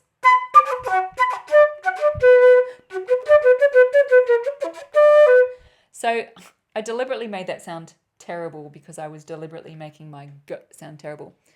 But that's what you can expect. Once you get your g as good as your d, you can have much clearer double tonguing. Lily asks, how do I get the best sound out for beginners like me? I'm in 6th grade and just started playing in September. Welcome, Lily, to being a flute player. That is awesome. September is not very long ago, only a few months. So good on you for asking a question. And I suspect that you're going to become a great flute player because you are asking questions and you're seeking out advice to help you become a better player. That is going to take you far as a flute player. Keep doing it because it's going to be great for your progress and your development. Lily, do the free mini course. I've linked to it below here about how to improve your tone. It shows you the right embouchure shape to improve your tone. It's really going to help you. If you started in September, it's going to help you hugely. So I've linked to that below for you. Gabrielle says, I have been playing the recorder for 5 years and recently, like 4 days ago, I decided to change to the flute. Welcome to the flute as well. I'm having a good time learning the fingerings, embouchure, and posture, but I'm kind of confused about what I should do after that. Should I start studying scales, or is there a middle ground? Okay, recorder is great preparation. The fact that you've got 5 years of recorder playing behind you is going to be amazing for your flute playing. It helps you with just generally air, finger coordination, reading, listening, teaches you all the basics that you use on flute. Scales are a great idea because it will get you used to the flute-specific fingerings that are slightly different to recorder fingerings. But I'd honestly say, after that, go straight onto pieces. If you've been playing recorder, you've likely been playing a lot of Baroque music. And Baroque music, and particularly recorder music, translates perfectly onto flute. So I'd suggest you go and find the flute sonatas by Bach, Handel, or Telemann, or even all of them. There's a lot though. And start learning those. You'll be familiar with the style of music because it's Baroque, like what you've probably learned on recorder, and you'll just apply it to the flute. So go for it. Oh my gosh, I should mention, hang on, I have to write down this link so that I add this link for you. Flute tunes. I'm going to link below to flutetunes.com. They have heaps of Bach, Handel, and Telemann flute sonatas. They're free. I'll link below so that you can get started. So Gabrielle also asks, in these 5 years of playing the recorder, I never tongued notes because I never felt a difference in the sound. So my question is about the purpose of this technique. Should I tongue every note that I play on the flute? Yes, you should. You will never, once you pass the beginner stage of being a flute player, you will never start a note not tongued. You will never start a note like this. Ever. That's like the absolute beginner way of playing. You will either start a note tongued, or it will be in a slur, like this. The first note of a slur is always tongued. Even if you've got a gigantic long slur and you run out of breath and you have to breathe in the middle, the next note that you play will always be tongued, even though it's under a slur. You will never start a note not tongued. There you go. The reason for that is because it articulates and adds definition to your playing. The next question comes from Mike. I can play harmonics softly, slurred to the third and fourth harmonic without any problem once I've warmed up. Let me just demonstrate what Mike means. These are harmonics. So the first, so same fingering, low C, this is. Second harmonic, third. Oh my gosh, let me demonstrate that again. And I'm not going to speak in between. I'm going to go first, second, third, fourth harmonics. If I speak in between, it throws off my embouchure.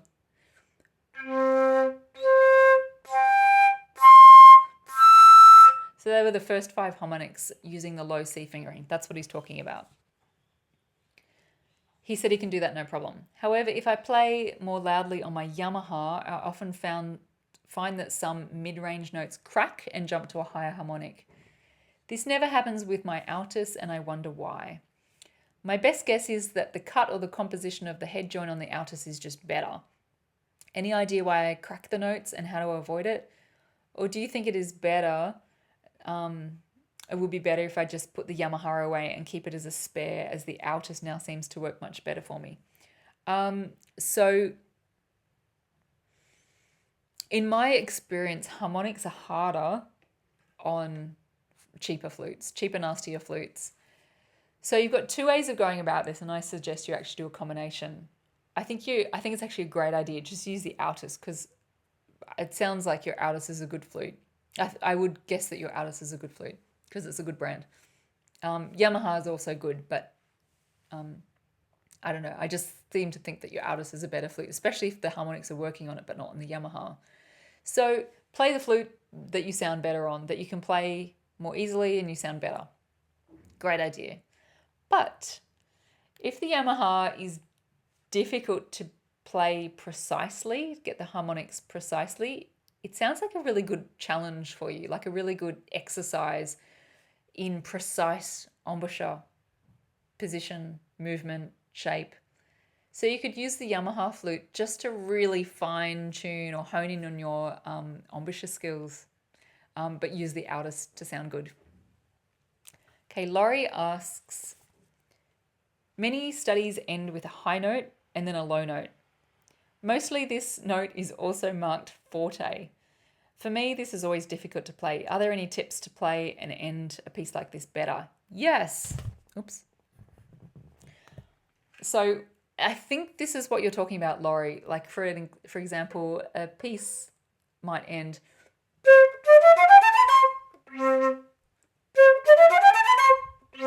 something like that. So it goes high, low to finish. And you're saying that the low note is always forte. Okay, I've got a couple of suggestions for you in a second. As you go higher on the flute, it naturally gets louder.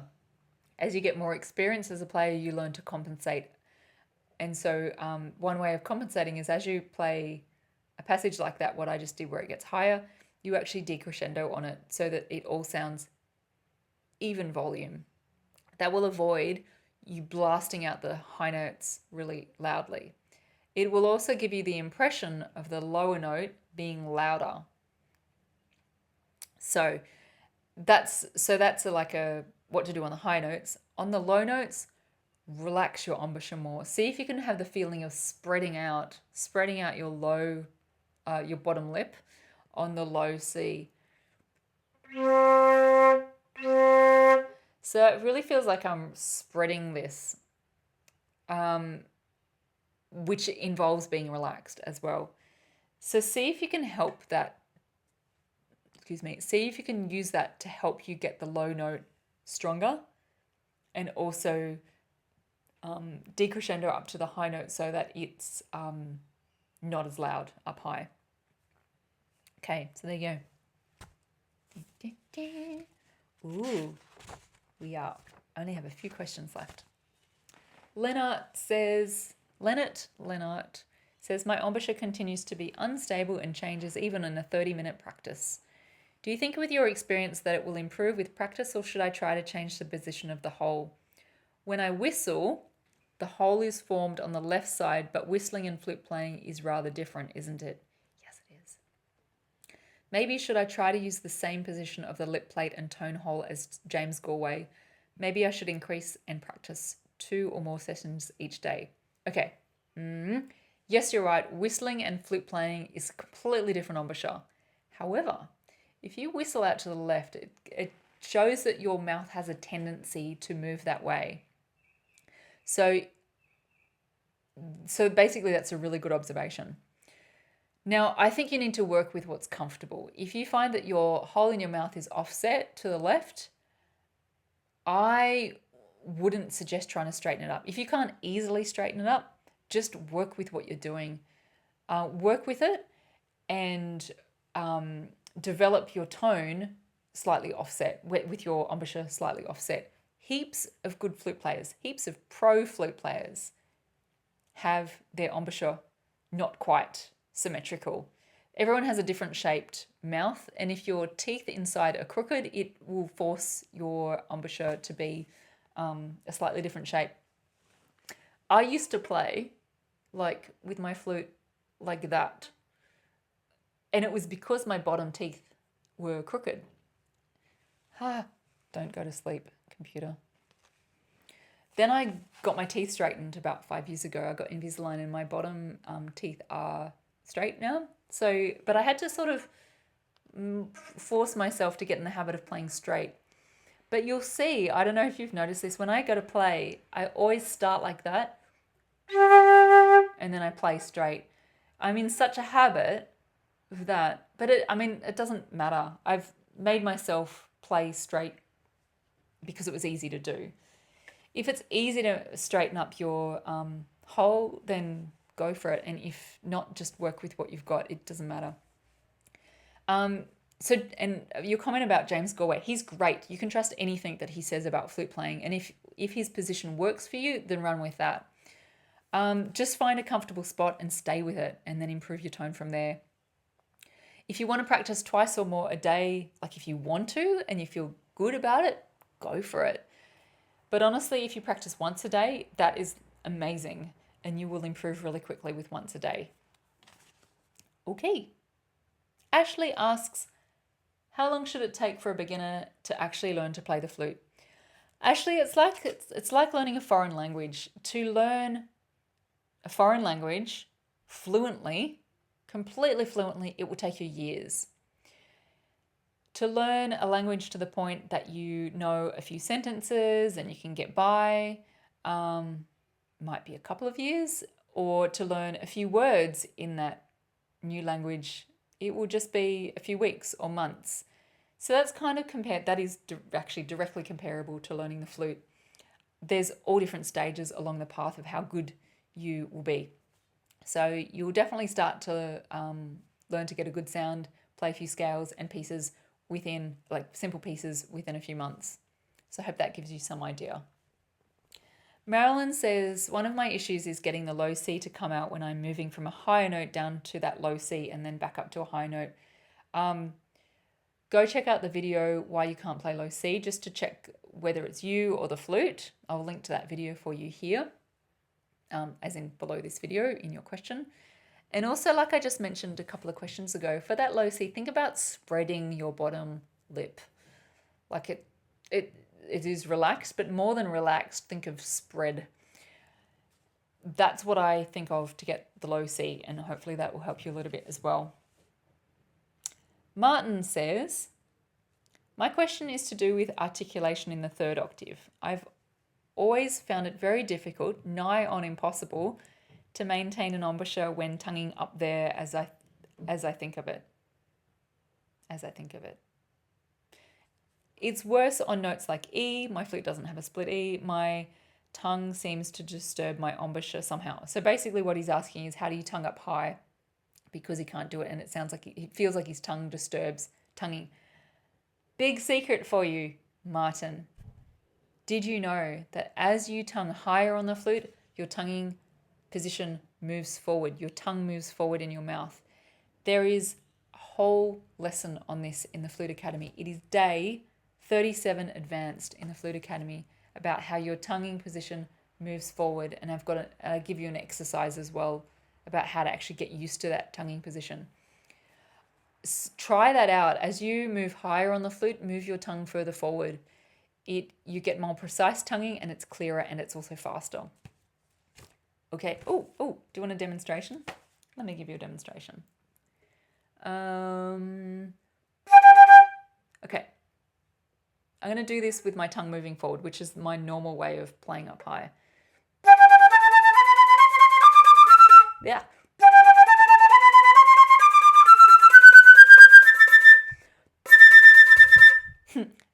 So I mentioned this before, I haven't played for a week because my flute's just been serviced. So I'm a bit like bleh at the moment.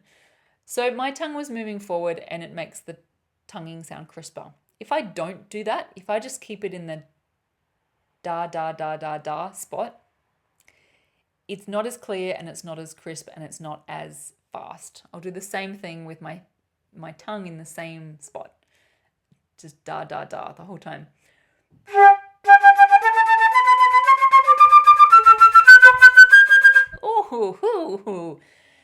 The other thing is that it interferes with my embouchure needing to move slightly forward for the high notes. When your tongue comes with it, it makes that whole process easier.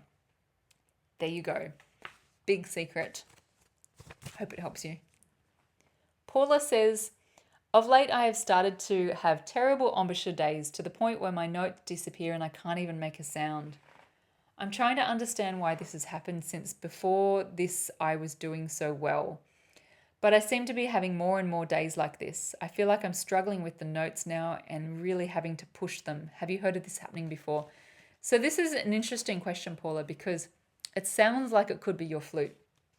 If it's progressively getting worse, and you it's like you said, it's more often not working, it really could be your flute. There's a way to find this out. So if you play, when you feel yourself getting worse, quickly play the notes C sharp and C and B.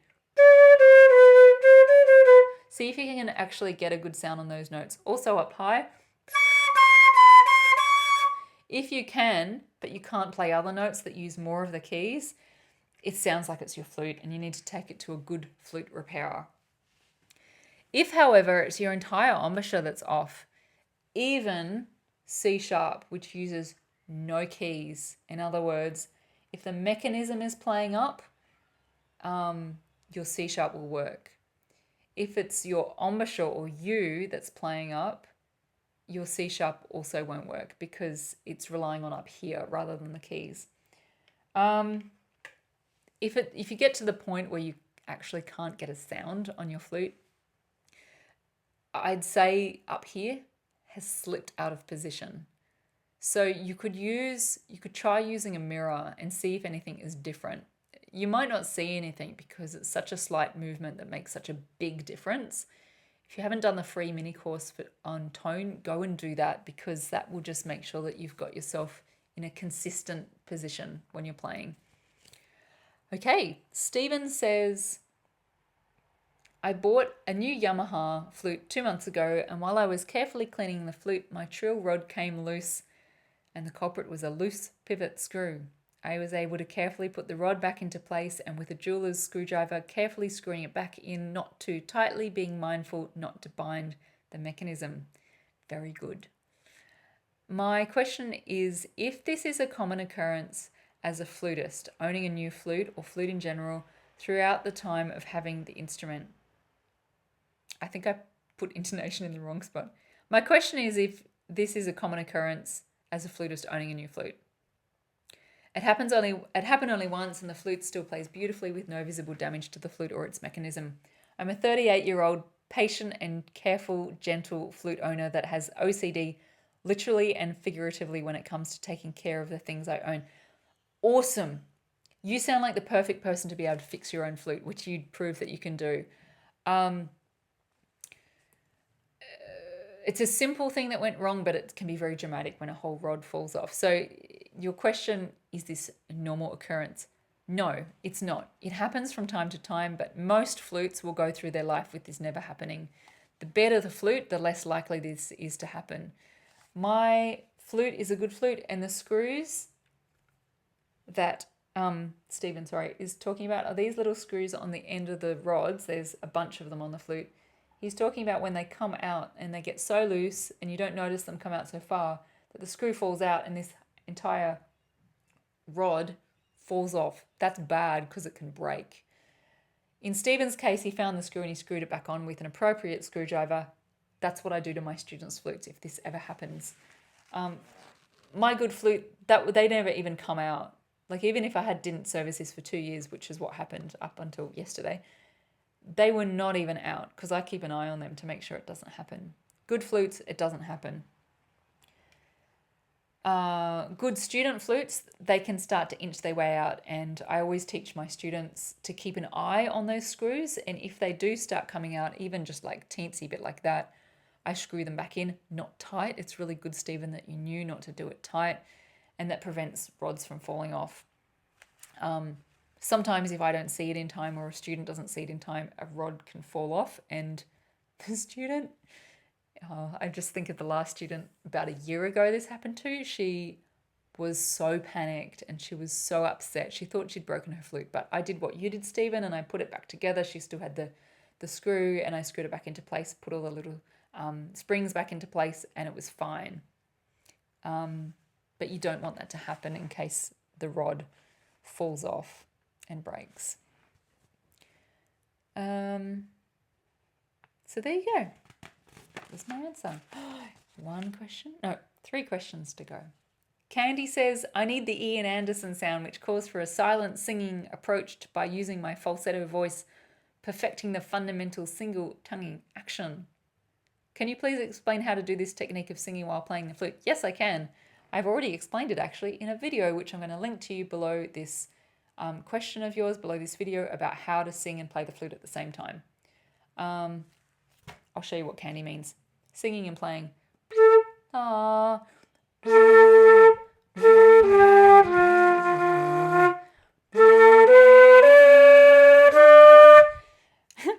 not Ian Anderson, and for those of you who do not know who Ian Anderson is, he's a flute player in the band Jethro Tull, which is kind of cool. but it's before my time, so I am aware of it because I'm a flute player, but that's the only reason. So there you go. Candy, go check out that video. Jolie asks, I can't produce a consistently good tone on my flute. I've spent time looking at my embouchure in the mirror and tried lots of adjustments, but no improvement. Could my bargain price flute be adding to my difficulties with tone? It certainly could be, Jolie. Bargain flutes can be good, but they rarely last very long. And sometimes they don't even work out of the box. And it really takes a flute player that can play to be able to tell you whether that is the case. So for you to determine your problem, I'd suggest that you go do the free mini course on tone, because it will teach you the right embouchure, how to get a good sound, or how to fix your sound if you can already get a sound. And that will determine whether it's you or the flute. And the final question comes from Dillis. My embouchure is slightly to the left of my mouth, but I've noticed if I look in the mirror that I naturally hold the hole to the left as well. That is directly in front of the embouchure. Is that correct? It seems to make a better sound. Look, if the hole is off to the left, even a little bit, I would move hang on. If this hole is off to the left, I want you to move it back to the center. That's really important. If your hole in your mouth is off to the center and you can't easily get it back to the center, if your hole in your mouth is off to the side and you can't easily get it back to the center, like within a day or two, just leave it the way it is. Make sure this is in the center. Make sure this is in the center. The hole in your mouth, if it's offset, just work with it.